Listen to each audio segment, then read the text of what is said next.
Iran के परमाणु और सरकारी ठिकानों पर अमेरिका हमला कर सकता है। यूएसएस अब्राहम लिंकन अमेरिका के कैरियर स्ट्राइक ग्रुप 3 CSG-3 का हिस्सा है। इसमें एक न्यूक्लियर पावर्ड एयरक्राफ्ट कैरियर के साथ कई युद्धपोत और पनडुब्बियां शामिल हैं। जब से ईरान पर अमेरिका का हमला होने की बातें हो रही हैं, तब से पाकिस्तान भयंकर टेंशन में। मुनीर फंसा हुआ है कि ईरान पर अगर अमेरिका टूट पड़ेगा तो उसका क्या होगा, क्योंकि इधर पीएम मोदी खामोशी से पूरी नजर बनाकर रखे हुए हैं। नजर इस बात पर है कि ईरान और अमेरिका के बीच युद्ध कब शुरू होने वाला है। अगर यह युद्ध शुरू हो गया तो फिर क्या रूस और चीन भी इसमें कूद जाएंगे, या फिर दोनों बाहर से देखेंगे? अगर दोनों कूदे तो पाकिस्तान चीन के साथ जाएगा या अमेरिका के साथ? पाकिस्तान का अलग तनाव यह है कि ऐसा ना हो कि अमेरिका ईरान के साथ भिड़ा रह जाए, इधर जो है ऑपरेशन सिंदूर पार्ट 2 ना कर दे मोदी। फिलहाल हालात तेजी से बदल रहे हैं। ट्रंप ने ईरान के लिए फाइनल प्लान बना लिया है। ईरान के अलावा एक और देश ट्रंप के निशाने पर है। उधर ईरान ने भी डिफेंस लाइन तैयार कर ली है। खमनेई ने अपने सबसे खूंखार कमांडर को बुलाया है। इधर सऊदी अरब ने भी ट्रंप को आंखें दिखानी शुरू कर दी है। यानी सब अपनी अपनी बंदूकें निकालकर बैठे। लेकिन सवाल यह है कि पहली गोली चलाएगा कौन? दुनिया बारूद के ढेर पर बैठी हुई है। क्या ट्रंप की जिद विश्व युद्ध करवाएगी? क्योंकि अमेरिकी हमले के जवाब में ईरान भी भयंकर तबाही मचा सकता है।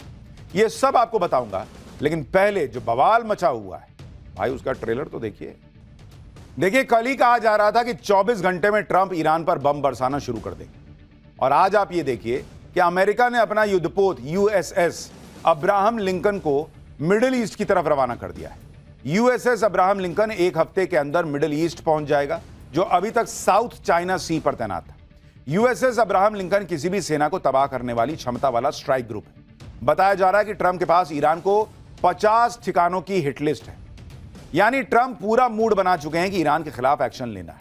अब उसकी ग्रेविटी क्या होगी, इंटेंसिटी कितनी होगी, इसी को लेकर दुनिया तनाव में। अमेरिकी रक्षा मंत्रालय के सूत्रों के हवाले से खबर है कि अमेरिका यूएसएस अब्राहम लिंकन के फारस की खाड़ी में पोजीशन लेने का इंतजार कर रहा है। 22 जनवरी तक यूएसएस अब्राहम लिंकन फारस की खाड़ी या ओमान की खाड़ी पहुंच सकता है। इसी दिन ईरान के परमाणु और सरकारी ठिकानों पर अमेरिका हमला कर सकता है। यूएसएस अब्राहम लिंकन अमेरिका के कैरियर स्ट्राइक ग्रुप 3 CSG-3 का हिस्सा है। इसमें एक न्यूक्लियर पावर्ड एयरक्राफ्ट कैरियर के साथ कई युद्धपोत और पनडुब्बियां शामिल हैं। यानी ट्रंप की पूरी तैयारी के साथ ईरान के खिलाफ एक्शन की प्लानिंग चल रही है। अमेरिका के हमलों की आशंका को देखते हुए ईरान ने अपना एयर स्पेस भी बंद कर दिया है। ये तस्वीरें आप देखिए। ईरान के मैप के ऊपर नाम मात्र के जहाज दिख रहे हैं, बाकी पूरे एयर स्पेस में सन्नाटा है। कोई फ्लाइट ना तो उड़ रही है, ना ही लैंड हो रही है। देख रहे हैं, पूरा बीच में सन्नाटा पस रहा है। कोई दाहिने से निकल जा रहा है, कोई बाएं से निकल जा रहा है। ईरान के ऊपर से कोई उड़ ही नहीं रहा है। ये इस वक्त ईरान को लेकर खौफ चल रहा है, क्योंकि उसने एयर स्पेस भी बंद किया हुआ है। ईरान में प्रोटेस्ट अलग चल रहे हैं अभी भी, जिसे अमेरिका खुला समर्थन दे रहा है। प्रोटेस्ट को दबाने के लिए ईरान में इरफान सुल्तानी नाम के प्रदर्शनकारी को फांसी देने का ऐलान हुआ था, जिस पर ट्रंप ने धमकी दी थी कि अगर उसको कुछ हुआ तो भाई बहुत खतरनाक अंजाम होगा। अब खबर आ रही है कि ईरान ने इरफान सुल्तानी की फांसी रोक दी है। सवाल है कि ट्रंप की धमकी की वजह से हुआ या ईरान ने खुद ही इरफान की फांसी टाली, क्योंकि ईरान की तरफ से कहा जा रहा है कि इरफान पर आंतरिक सुरक्षा के खिलाफ साजिश का आरोप लगा है। ईरान के कानून के मुताबिक इन आरोपों पर फांसी की सजा नहीं दी जाती। ईरान ने इरफान सुल्तानी को फांसी की सजा देने की खबरों का खंडन किया। ईरान की न्यायपालिका ने भी सुल्तानी को फांसी की सजा मिलने की खबरों का खंडन कर दिया। उधर ट्रंप दावा कर रहे हैं कि उनकी धमकी के बाद सुल्तानी की फांसी रुकी है और ईरान में प्रदर्शनकारियों की हत्याएं भी रुक गई। सुनिए ट्रंप को।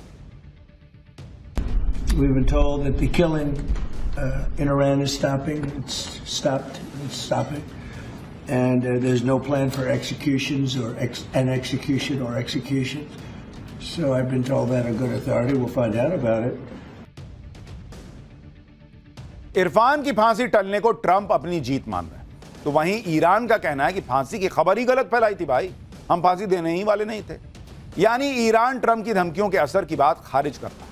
यही तनाव बरकरार है और अब तो ईरान ने ट्रंप की ऐसी तस्वीर शेयर कर दी है जिससे ट्रंप और भड़क गए। दरअसल ईरान के सरकारी टेलीविजन ने ट्रंप पर गोली चलने वाली तस्वीर शेयर की। पिछले साल ट्रंप पर जानलेवा हमला हुआ था, जिसमें ट्रंप के कान को छूकर गोली निकल गई थी, याद ही होगा आपको। ईरान के सरकारी मीडिया पर ट्रंप की वही तस्वीर शेयर करने की बात दिखी और उसमें लिखा था कि अगली बार गोली का निशाना नहीं चूकेगा। इसे ट्रंप को ईरान की डायरेक्ट धमकी माना जा रहा है। लोग तो यह भी चर्चा कर रहे हैं कि क्या ट्रंप पर हुए हमले के पीछे कहीं ईरान का हाथ था क्या। लेकिन लोग यह भी कह रहे हैं कि इतना नहीं है कि ईरान ट्रंप को मरवा देगा। लेकिन अलग अलग तरह की बात चल रही है। फिलहाल अगर सुल्तानी को फांसी नहीं हुई है तो यह भी एक मौका है ईरान और अमेरिका के पास कि भाई थोड़ी तनातनी कम हो। लेकिन ट्रंप की सनक का तो कोई हिसाब है नहीं, कब क्या कर दें। पाठशाला में अब अगला चैप्टर, 25 भैरव, 15 शक्तिमान, 34 दिव्यास्त्र। मोदी के नए भारत की सेना ने वो दिखा दिया कि मुनीर आज रात सो नहीं पाएगा क्या। भारतीय सेना के शौर्य और पराक्रम की वो तस्वीरें लाया हूं जो पक्का बता रही हैं इस बार पाकिस्तान का फुल इलाज होगा। हाफिज सईद के आतंकियों ने अब खुला मान लिया मोदी ने पाकिस्तानी टेररिस्ट को मिट्टी में मिला दिया था। अब इसका चैप्टर, उधर ट्रंप ईरान को ठोकने वाले हैं, इधर मुनीर पीएम मोदी से घबराया हुआ है कि मोदी पता नहीं कब क्या कर दें। इसी बीच आज भारत की सेना ने वो तस्वीरें दिखा दी जिन्हें देखकर मुनीर आज की रात शायद ही सो पाए। भारतीय सेना के शौर्य और पराक्रम की ये तस्वीरें जो खुल्लम खुल्ला ऐलान कर रही हैं कि इस बार पाकिस्तान ने गलती की तो भाई उसका फाइनल इलाज होगा। क्योंकि आप ये भी देखिए कि सेना प्रमुख के बाद अब रक्षा मंत्री राजनाथ सिंह ने ऐलान कर दिया है कि ऑपरेशन सिंदूर अभी खत्म नहीं हुआ है। आतंकियों और आतंकी सोच के खात्मे तक ऑपरेशन सिंदूर जारी रहेगा। रक्षा मंत्री की इस घोषणा के बीच सेना प्रमुख ने भारत की उस फ्यूचर फोर्स का खुलासा कर दिया जो पाकिस्तान में घुसकर उसे फोड़ने के लिए तैयार हो चुकी है।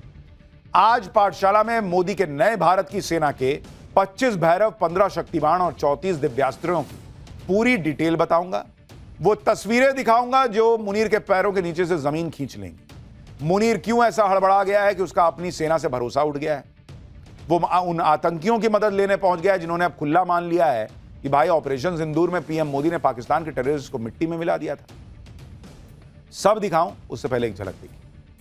गुजरता हुआ मॉड्यूलर ब्रिज दुर्गम क्षेत्रों तक सुरक्षित संचार प्रदान करने के लिए भारतीय सेना ने सरलतापूर्वक परिवहन योग्य एवं शीघ्र तैनात किए जाने योग्य प्लेटफॉर्म ऑपरेशन सिंदूर ने एक नया नॉर्मल स्थापित किया।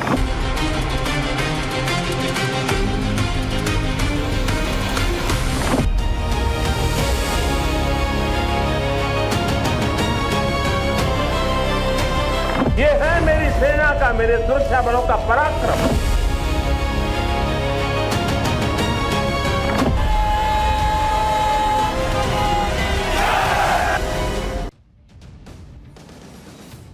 आज जयपुर में आर्मी डे परेड हुई और इसमें भारत की सेना की वो तस्वीरें दिखी जिसकी धमक जयपुर से 1100 किलोमीटर दूर पाकिस्तान के रावलपिंडी तक पहुंच गई। रावलपिंडी में पाकिस्तानी सेना के हेडक्वार्टर में बैठे मुनीर का बीपी हाई हो रहा हो।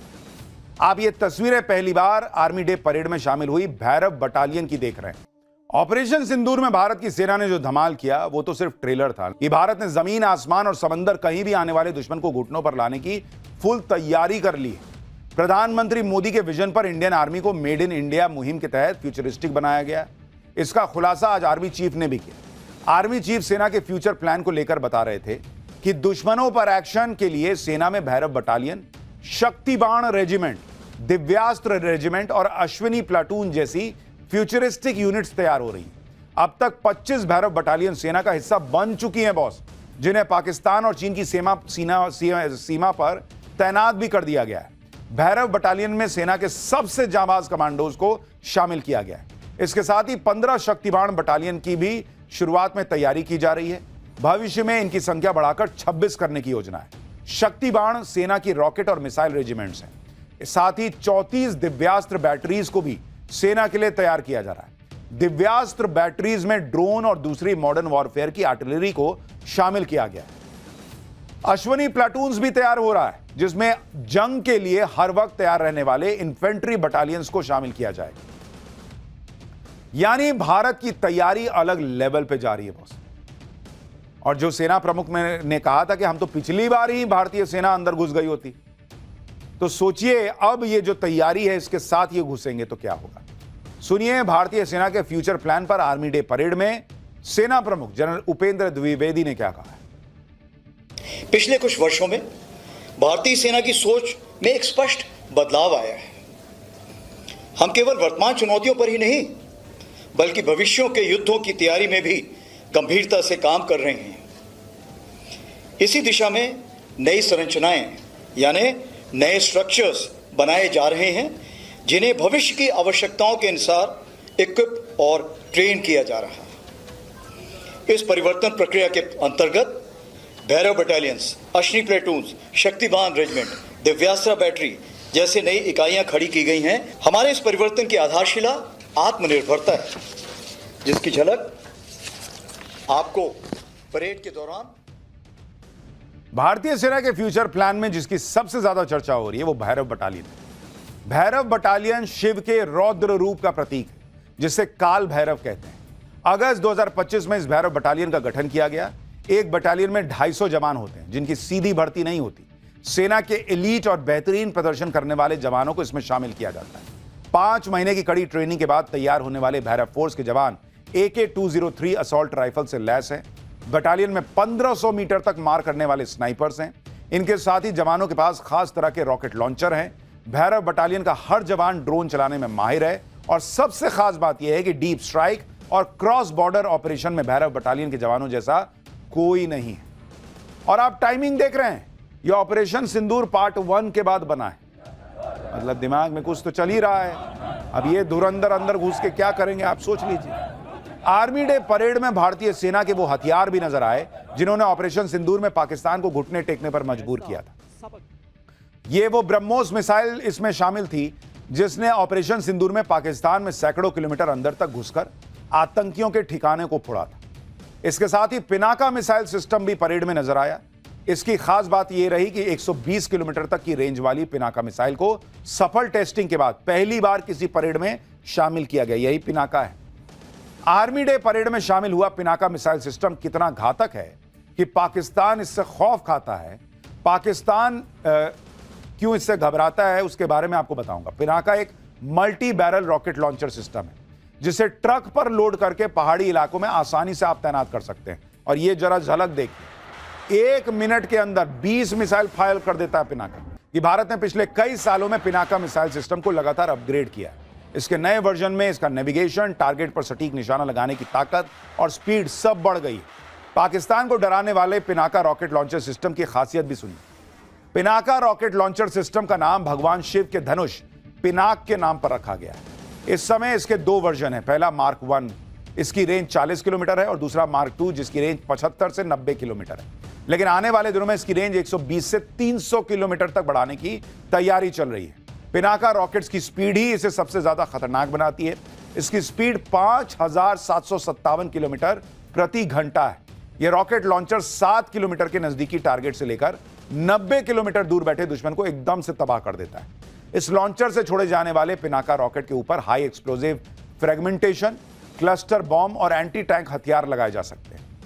इस पूरे सिस्टम में 6 लॉन्च व्हीकल होते हैं।